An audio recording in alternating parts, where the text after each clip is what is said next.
Pumanaw na ang Filipino folk singer na si Freddy Aguilar sa edad na 72 ngayong Martes, May 27, 2025 sa Philippine Heart Center. Ito ang kinumpirma ni Attorney George Briones ng Partido Federal ng Pilipinas o PFP kung saan naging National Executive Vice President si Freddy Aguilar. Matatanda ang naging kandidato sa Senado ang singer ngunit hindi ito pinalad. Ipinanganak siya noong February 5, 1953. Gayunpaman, wala pang detalye o impormasyon na ibinigay tungkol sa partikular na sakit o kondisyon na naging sanhi ng kanyang pagkamatay. Ang kanyang libing ay inihanda alinsunod na rin sa ritual ng Islam na sumasalamin sa kanyang pananampalatayang Muslim. Naiwan ni Freddy Aguilar ang kanyang partner na si Jovi Gatdula Albao na mas kilala rin sa kanyang Muslim na pangalan na Siti Mariam.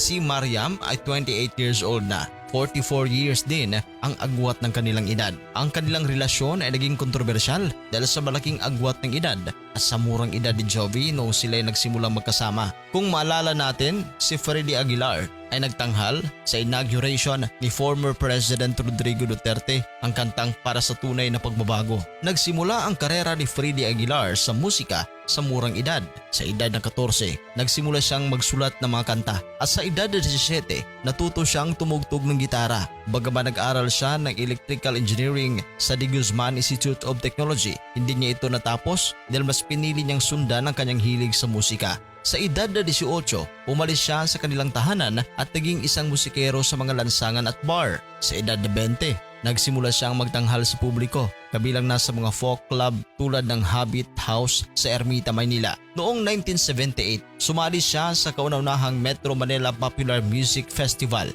o Metropop sa pamamagitan ng kanyang original komposisyon na Anak. Bagamat hindi ito nanalo ng pangunahing gantimpala, ang Anak ay naging isang napakalaking tagumpay sa loob at labas ng bansa. Ang kanta ay naitala sa 56 na bansa, na-translate ito sa 27 languages at tinatayang nagkabenta ng 30 milyong kopya na naging isa sa pinakamabentang kanta sa kasaysayan ng musikang Pilipino. Ang Anak ay sinulat ni Aguilar bilang isang paghingi ng tawad sa kanyang mga magulang matapos ang mga pagkakamaling nagawa niya sa kanyang kabataan. Ang emosyonal na lalim ng kanta ay tumagos sa puso ng maraming tagapakinig, dahilan upang ito'y maging isang pandaigdigang tagumpay.